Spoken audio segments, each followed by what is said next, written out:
veces has pensado que lo has visto todo, que lo sabes todo?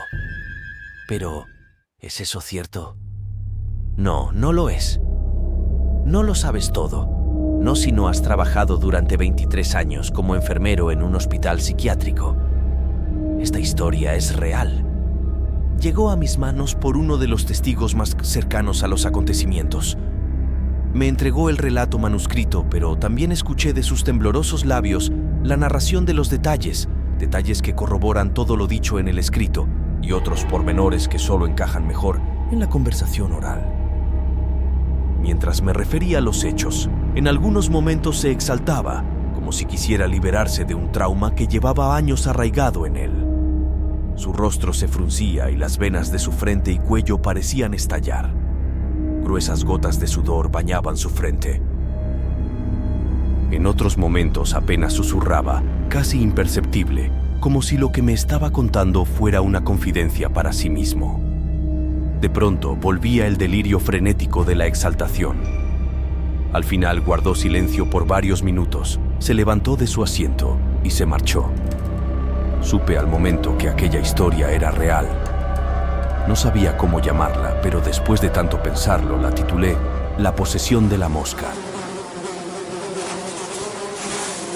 Eran los meses más calurosos del año, a principios del año 2010, en un hospital psiquiátrico de Caracas, Venezuela. Como suele suceder con los servicios públicos de los países pobres, el hospital se encontraba en un estado deplorable. Los pasillos estaban cargados de un olor nauseabundo, imposible de identificar. Era una pesadez que llenaba el ambiente. Los pacientes dementes deambulaban por todas partes, sin distinción de su gravedad. Solo los más violentos estaban recluidos en un ala del hospital, la más tétrica y oscura de todo el edificio. Si de día el lugar era lúgubre, no querrás estar de guardia por las noches. Ya tenía unos 16 años de trabajar como enfermero en el hospital por aquel entonces, pero odiaba las guardias nocturnas más que nada en el mundo. En una de esas noches donde todo estaba en calma, como la calma fría e imperturbable de los cadáveres en la mesa de necropsia cuando el forense los profana para descubrir sus secretos más íntimos, como digo, en una de esas noches se escuchó un grito desgarrador cuyos ecos parecían provenir de las cavernas más profundas del infierno.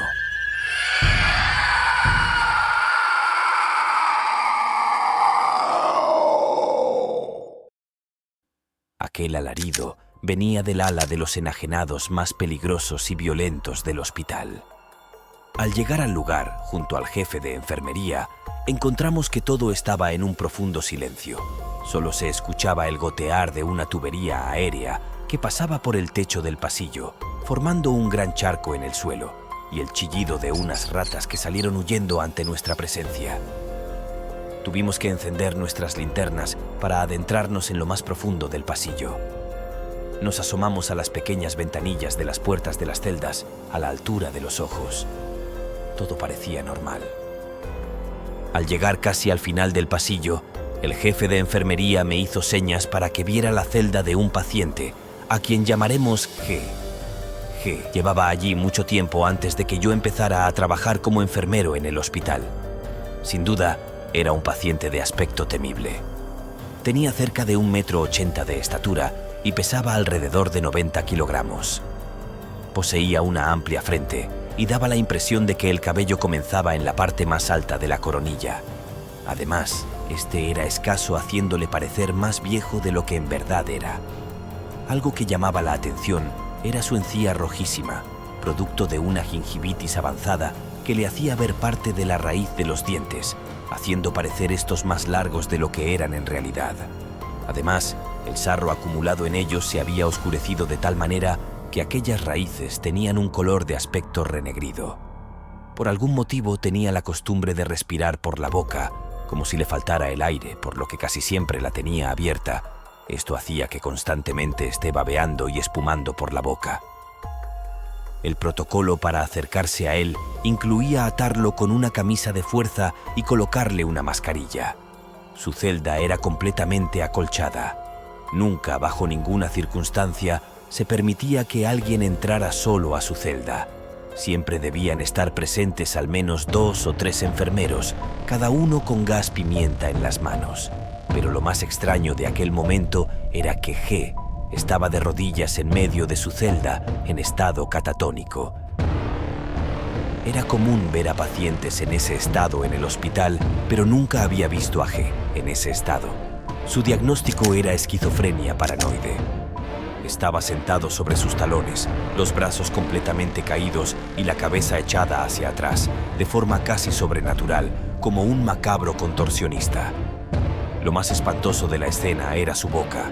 La tenía abierta de tal manera que parecía que la mandíbula estaba desencajada del hueso temporal. Sin duda cabía la mano abierta de un hombre adulto, desde la punta del dedo meñique hasta la punta del pulgar, en toda su extensión. Sus ojos estaban brotados casi fuera de sus cuencas. Se veían más grandes de lo normal. Estaban brillantes y con cientos de vasos capilares llenando el blanco de sus ojos. De pronto, oh imagen maldita grabada en mi memoria y que no puedo olvidar, salió de su boca una moscarda. Era una de esas moscas asquerosas que colocan sus huevos en los cuerpos de los cadáveres. He visto cientos de moscas, pero aquella no era normal. Si bien era extraordinariamente grande, lo que le hacía diferente era otra cosa. Era como si te mirara, como si tuviese conciencia, como si se pudiese comunicar de alguna manera. Por sus labios caminaba muy tranquilamente aquel sombrío insecto, lamiendo su saliva espumante, quizás besando con su ventosa aquellos oscuros labios. El jefe de enfermería y yo observábamos horrorizados aquel espectáculo diabólico. Un vapor maloliente emanaba de su boca abierta, tan denso que casi podía verse. El hedor recordaba a flores podridas en el agua estancada de un florero. Aquella visión era más siniestra de lo que puede contarse. No podía contener el temblor de mis manos y rodillas. La mosca nos miraba desafiante, pero finalmente voló, llevándose consigo algo más que saliva en sus patas. Aquello se repitió en los días siguientes. Semanas y meses pasaron, y la mosca, vicario del infierno, siempre regresaba a visitar a su amante, al final del pasillo de los enfermos más violentos. Tras el primer encuentro con la mosca, G experimentó una notable mejoría en su estado mental. Pronto se le permitió tener papel y lápiz en su celda, algo que tanto insistía en necesitar. Cuando no estaba en estado catatónico, se veía poseído por un furor irresistible de escribir en sus papeles. Decenas, cientos de hojas, escritas por ambos lados, se acumulaban en los rincones de su celda. Pero, ¿qué escribía en aquellos papeles? Eso es lo más truculento de esta historia. No eran los vaos putrefactos que exhalaba G cuando entraba en su contorsión catatónica, ni la regordeta mosca danzando en su boca efervescente. Lo más descabellado y aterrador es lo que estoy a punto de narrar. Es algo que no puedo contar sin estar seguro de que seré tomado por desquiciado. No responde a la lógica, ni a la razón, ni a la naturaleza de este mundo que conocemos.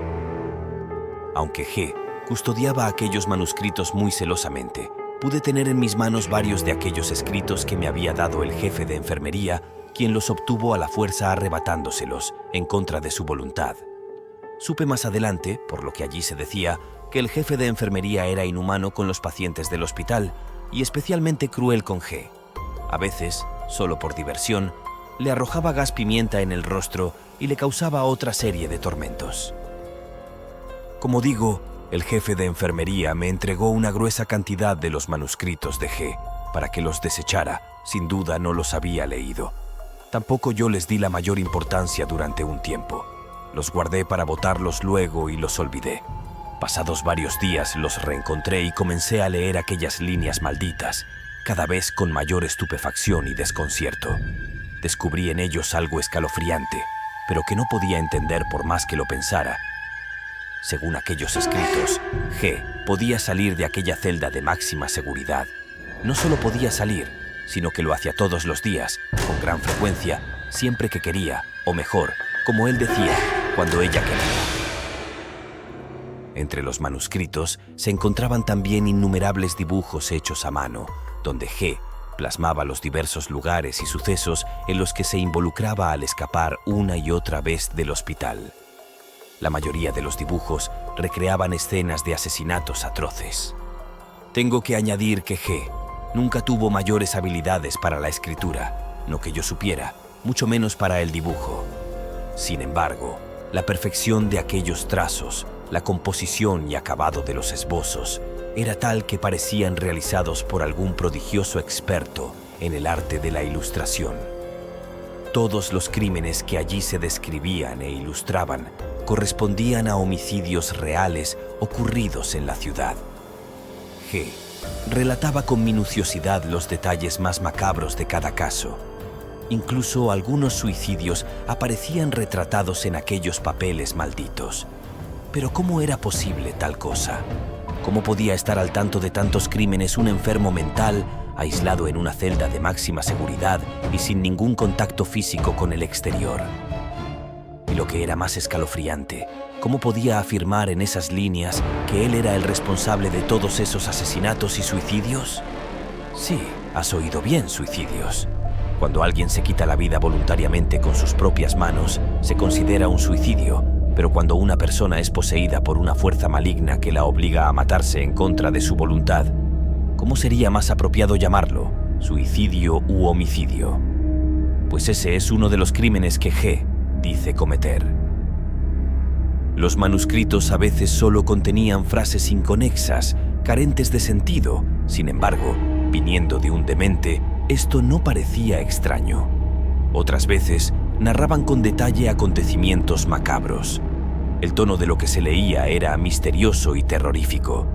Por ejemplo, en una página se podía leer: «Ya viene ella por mí. La oigo aletear cerca, muy cerca. Sí, la oigo. Ya está aquí. Tócame con tus alas, oh diosa de la muerte. Toma mi alma. Llévame contigo a cabalgar sobre el infierno de las ánimas tristes». Mira aquella, se ve sola y desamparada. Vamos, vamos, es tuya, es mía.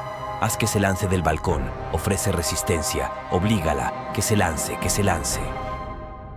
Y la hoja siguiente era el dibujo pormenorizado de una chica que había caído desde un 9º piso, con sangre y sesos desparramados. Dicen que se había suicidado, pero yo sabía la verdad. Los detalles eran tal y como los había visto en el periódico y en las noticias del telediario. Contaba también la muerte de un gandolero que embistió su gandola contra varios vehículos a gran velocidad, más de 8 fallecidos, o el de una madre que devoró a sus hijos, dicen que en un arrebato de locura.